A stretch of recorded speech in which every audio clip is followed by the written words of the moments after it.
오늘은 베데스다에 찾아오신 예수님이라 하는 제목으로 말씀을 드리고자 합니다. 예루살렘 성 양문 곁에는 베데스다라 하는 연못이 있었습니다.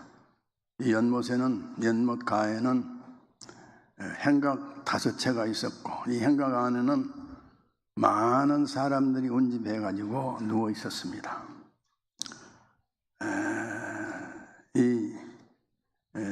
이 환자들은 대개 앞을 보지 못하는 맹인이라든지 또는 관절염으로 다리를 저는 사람이라든지 또는 혈압이 터져가지고서 팔다리가 말라가고 있는 사람이라든지 이런 사람들이 모여가지고 있었습니다.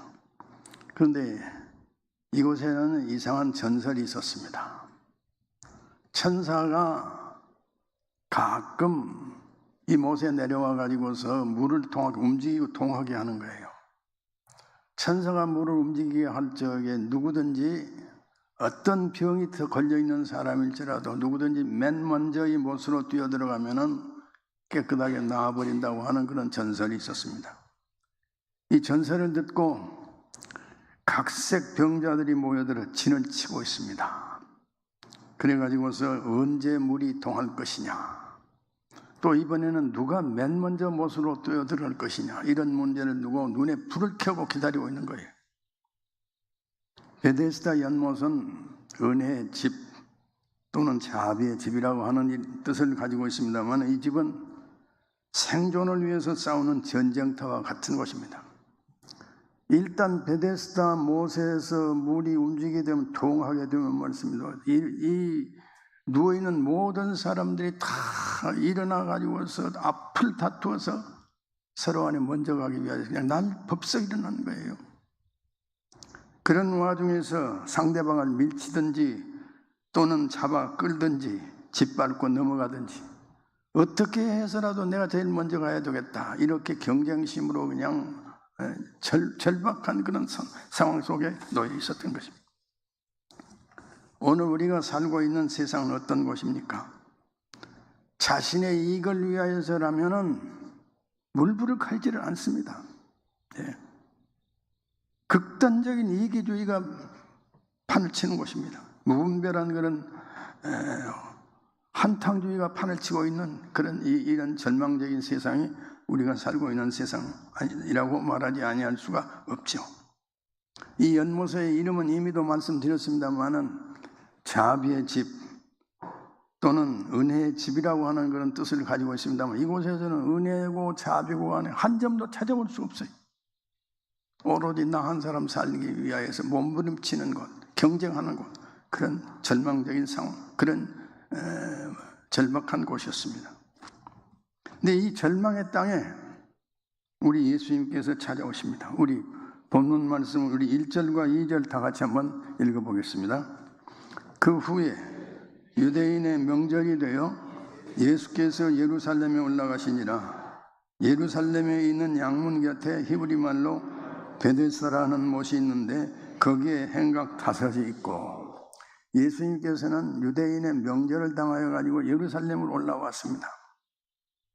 그래가지고 우리 예수님께 이 베데스다 못을 방문을 합니다. 베데스다 못 가운데서도 38해 동안 중풍병으로 누워있는 이 병으로 누워있는 이 사람을 주님께서는 찾아오십니다. 누구 조언을 듣고 온 건 아니에요. 누구로부터 청탕을 받고 온 것도 아니에요. 누구에게 등 떠밀려 오신 것도 아니에요. 오로지 예수님께서는 당신 개인의 전적인 당신의 개인의 의사에 따라서 이곳에 오신 것입니다. 그런데 우리 예수님께서 만나준 사람이 누구였습니까? 바로 이 38년 38년 동안 병으로 고생하는 불쌍한 이 사람을 우리 예수님께서는 만나주십니다. 병든 지가 이 사람은 사람 죽여도 못 될 사람이에요. 병든 지가 38해가 지나갔으니까 말씀이죠. 살아있다고 할 수가 없는 사람입니다. 이 죽어가고 있는 사람이라고 말할 수밖에 없는 정말 너무나도 불쌍한 사람입니다. 그 눈에서는 희망의 빛을 찾아볼 수가 없습니다.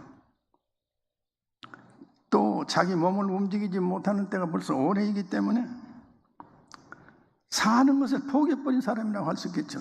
말하자면 살아있는 사람이라고 보기보다는 죽어가고 있는 사람이라고 말하는 것이 옳지 않을까 싶은 이런 불쌍한 사람이었습니다. 연못가에 다른 환자들은 어떻습니까? 가족이 있죠. 친척도 있죠. 친구도 있죠. 그렇기 때문에 와서 물이 동할 때는 와가지고 도와줄 수가 있습니다만 이 사람이 아무도 없어요. 긴 병에 효자가 없다는 말이 있듯이 말씀이죠. 이 사람은 가족마저도 버려버린 사람입니다. 오로지 외롭게 홀로 투병할 수밖에 없는 이런 불쌍한 처지에 놓여 있는 사람입니다. 이 불쌍한 환자를 보고 예수님께서는 네가 낫고자 하느냐고 물어봅니다. 네가 낫고자 하느냐라고 물어보는 이 말씀 속에는 어떤 뜻이 담겨져 있느냐? 내가 아직도 낫고자 하는 마음에 내 마음 속에 아직도 낫고 싶어 하는 그런 희망이 있느냐? 이것을 예수님께서는 물어보는 것입니다. 그렇지만 사실은 이 사람은 어떻습니까? 38년이라는 길고 긴 세월 속에서 꿈은 있었죠. 낫고자 하는 꿈은 있었겠죠. 그러나 이 꿈은 완전히 시들어져 버렸어요. 소멸되고 없어져가고 있는 그런 상황에 놓여 있었습니다. 그런데 예수님께서는 이 사람을 향해서 내가 낫고자 하느냐. 시들어져가고 있는 그의 꿈, 소멸되어가고 있는 그의 꿈을 우리 주님께서 일으켜 주신 것입니다. 사람은 꿈이 있어야 삽니다. 세상은 꿈이 지배하는 곳이라고 할 수 있죠. 수중에 돈은 없다고 할지라도 말씀이죠. 설계도를 그려놓고 기다리고 있으면 언젠가는 집을 지을 때가 오고 맙니다. 그러나 수중에 돈이 없다는 말씀입니다. 돈이 없는데 무슨 설계도를 그리느냐? 네 만 헛짓설이 아니냐?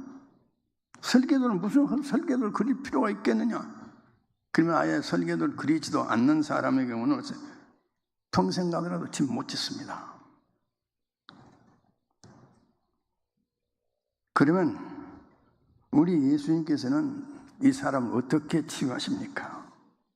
주님께서는 일어나 내 자리를 들고 걸어가라. 이 세 가지의 명령이 속에 들어있어요. 일어나라, 내 자리를 들라, 그리고 걸어가라. 이렇게 주님께서 엄숙하게 명령을, 이 명령 속에는 절대 순종을 요구하는 뜻이 들어있습니다. 순종하면 살고요, 순종하지 않으면 죽습니다. 그러나 여러분, 이 환자는 어떻습니까? 순종하기가 쉽지를 않습니다. 그 당시에 있어서 유대인들의 이 평균 연령이 한 40세 정도 됐답니다. 그러니까 38년이니까 이 사람은 온 생, 일생을 하여 그냥 누워가지고 산 사람이에요. 한 번도 일어나 본 적이 없는 사람입니다. 그래서 일어난다는 것이 도대체 무슨 뜻인지도 알 수도 없는 이런 사람이에요. 그렇지만 우리 예수님께서는 일어나 내 자리를 들고 걸어가라. 엄숙하게 명령을 내리십니다. 이 명령에 순종하면 사람이 살고요, 순종하지 않으면 사람은 죽을 수밖에 없는 그런 명령이었습니다. 결국 이 환자는 예수의 말씀에 순종했습니다. 일어나서 자리를 들고 당당하게 걸어갔습니다. 사랑하는 성도 여러분, 예수님의 말씀에는 능력이 있습니다. 권세가 있어요. 그렇기 때문에 누구든지 예수님의 말씀에 순종하면은 우리들도 자리를 들고 걸어갈 수 있을 줄로 믿습니다. 김충근 박사가 쓴 Why Me라고 하는 책이 있습니다. 이 사람은 1967년에 미국으로 건너갑니다. 한국에서 대학을 마치고 미국으로 건너가 가지고서 USC, University of Southern California, USC라고 하는 이 대학에 들어가 가지고서 석사 과정을 다 마칩니다. 그 박사 과정까지를 잘 마칩니다. 그리고서 동양인으로서는 처음으로 정치학 박사 학위를 받아 가지고서 108대 1에 달하는 이 LA에 있는 페퍼다인 이 대학의 교수로서 이제 취임하게 됩니다. 이 사람 또 능력이 있어가지고요, 4년 만에 최우수 교수로 또 상을 받습니다. 근데 아직은 젊은 나이, 37살밖에 안 된 나이였어요. 근데 아쉽게도 많습니다. 이 사람이 중병에 걸려버립니다. 간염에다가 간경화증에 걸려버려요. 사형선고를 받아버린 거예요. 그러니까 이게 무서운 이 절망감에서 하나님은 원망하기 시작합니다. Why me? 왜 나입니까? 하고 많은 사람들 가운데서 왜 나입니까? 우리 하나님 아버지 너무 하십니다. 어떻게 이렇게 내게 절망적인 죽음의 병을 이게 제게 주시는 것입니까? 이런 식으로 원망할 수밖에 없는 그런 처지가 됐죠. 그리고 나서 그 후에는 이 간경화증을 치료하기 위해서 백방으로 애를 쓰고 노력을 합니다. 그러나 세월이 시간이 아무리 흐르고 또 흘러도 병이 낫지를 않는 거예요. 피를 토하는 등등 낫지를 않습니다. 오히려 낫지를 않아요. 그래서 이 사람 빅베어 마운틴, 큰 고음 산에 있는 기도원으로 갑니다. 기도원으로 가가지고서 하나님 아버지께 간절히 기도를 합니다. 하나님 아버지, 저를 좀 살려주십시오. 제가 정말로 너무나 교만한 마음 가지고 제가 잘못 살았습니다. 저를 좀 불쌍히 여겨주십시오. 기도하는 가운데서 우리 예수님께서 그걸 찾아와 주신 거예요. 이제까지 세상만 바라보고 말이죠, 자기 만족에서 살았던 이 사람이 말이죠, 이 빅마운틴 그 기도원에 가지고 하나님 아버지께 회개하면서 간절히 부르짖어 간구할 적에 우리 하나님께서 그에게 찾아오신 거예요. 그걸 만나주신 거예요.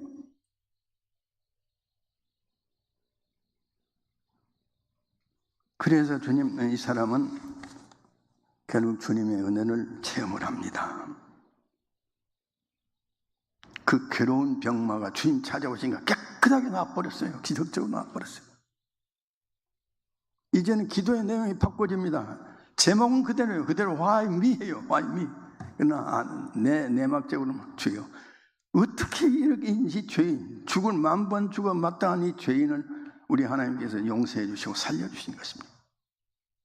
세상에 하고 많은 사람들 가운데서 어찌 이 불쌍한 죄인, 10,000번 죽어 마땅한 죄인인 나를 우리 하나님께서 버리지 아니하시고 죽게 버려두지 아니하시고 찾아오시고 사랑해 주십니까? 하나님의 은혜가 만만 감사합니다. 그렇습니다. 주님께서 우리에게 찾아오시면 은혜를 받습니다. 기적이 일어나는 거예요. 감사가 넘치는 거예요. 감격이 오는 거예요. 주여, 내가 도대체 무엇입니까? 나는 10,000번 죽어 마땅한 죄인이 아닙니까? 죄인의 괴수가 아닙니까? 10,000번 죽어 마땅한 사람이 나를 우리 하나님 어찌 이리 살려주십니까? 그렇습니다. 예수님께서 우리 곁에 찾아오시면 우리의 영혼이 건강해집니다. 우리의 심령 속에서 죄가 딱 씻겨 나가고 깨끗한 심령의 소유자가 되게 하십니다. 그뿐만이 아니라 우리의 마음도 평안해집니다. 가지가지의 스트레스에서도 완전히 해방이 됩니다. 질병에 걸렸어도 면역력이 생기는 겁니다. 건강해집니다. 예수님께서 우리에게 오시면 치유의 은혜가 임하십니다. 우리의 영혼, 우리의 마음, 그리고 우리의 육체의 치유가 시작이 됩니다. 우리의 가정도 치유가 시작이 됩니다. 우리의 관계도 회복이 됩니다. 갈등도 역시 회복이 될 줄로 믿습니다. 빅 마운틴 기도원에서 이춘근 교수를 방문해 주셨던, 만나 주시는 우리 주님께서는 오늘도 변함없이 시간 때때로 변함없이 주님 재단에 우리들에게 주님께서는 찾아오십니다. 찾아오세요.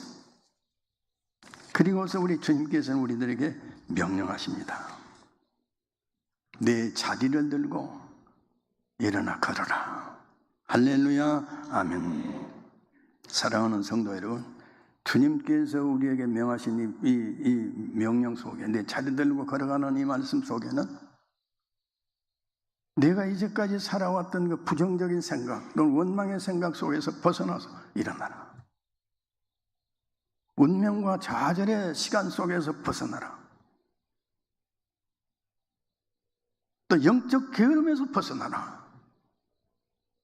주님께서 우리들에게 이렇게 요구하고 계신 줄로 믿습니다.